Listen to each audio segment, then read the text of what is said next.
పార్వతీపురం మన్యం జిల్లా జియ్యమ్మవలస మండలం చింతల బెలగాం గ్రామంలో రాష్ట్ర ఎస్సీ కమిషన్ సభ్యులు రాబాడ సీతారాం పర్యటించారు. ఈ మేరకు గ్రామంలోని దళితులు ఎదుర్కొంటున్న దీర్ఘకాలిక సమస్యలను పరిశీలించిన ఆయన ముఖ్యంగా శ్మశాన వాటిక లేక వారు పడుతున్న ఇబ్బందులపై స్పందించారు.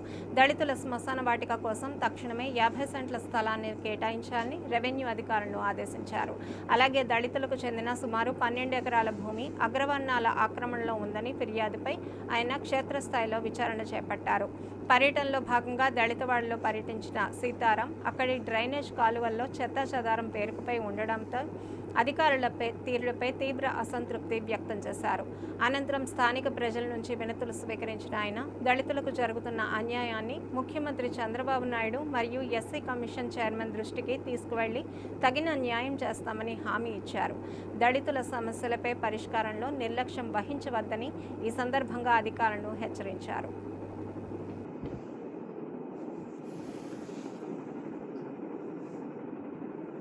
ఇక్కడికి రావడానికి ప్రధాన కారణం పార్వతీపురం జిల్లా మన్యం జిల్లా జిఎంఎస్ మండలం చింతల బెలగాం గ్రామంలో గత 3 నెలల క్రితం నుంచి విజయవాడలో ఉన్నటువంటి రాష్ట్ర ఎస్సీ కమిషన్ ప్రధాన కార్యానికి కంప్లైంట్ రావడం జరుగుతుందండి. ఈ 9 మంది తాలకు సంబంధించిన 12 ఎకరాలు కూడా అదర్ కమ్యూనిటీ వాళ్ళు ఆక్యుపై చేశారని చెప్పడం జరిగింది. అలాగే ఈ మధ్య కాలంలో బెలగాం సాయం అనే ఆవిడ ఈ గ్రామ నివాసి ఎస్సీ కమ్యూనిటీ ఆవిడ చనిపోవడం వల్ల వాళ్ళకి కేటాయించిన బరిల్ గ్రౌండ్ లో ఆ యొక్క శవాన్ని పాతిపెట్టడం వాళ్ళు సాంప్రదాయం చేసుకున్నారు. దానిని కొంతమంది తెలుసుకొని అదర్ కమ్యూనిటీ వాళ్ళు ఈ యొక్క స్థలం మాదని చెప్పి రాత్రినే ఆ యొక్క శవాన్ని తీసి వేరే ప్లేస్ లో పెట్టడం చాలా దారుణమైన విషయం. ఈ విషయంపై గౌరవ చైర్మన్ గారు కె జవగారి గారు నాకు ఆదేశాలు ఇచ్చి ఈ యొక్క చింతల బెలగాంలో ఉన్నటువంటి 12 ఎకరాల భూమి సమస్యతో పాటు అక్కడ బరిల్ గ్రౌండ్ లో మొన్న జరిగిన అన్యాయాన్ని దగ్గరుండి ఎంఆర్ఓ అలాగే మా సోషల్ డిపార్ట్మెంట్ అలాగే ల్యాండ్ ఆర్డర్తో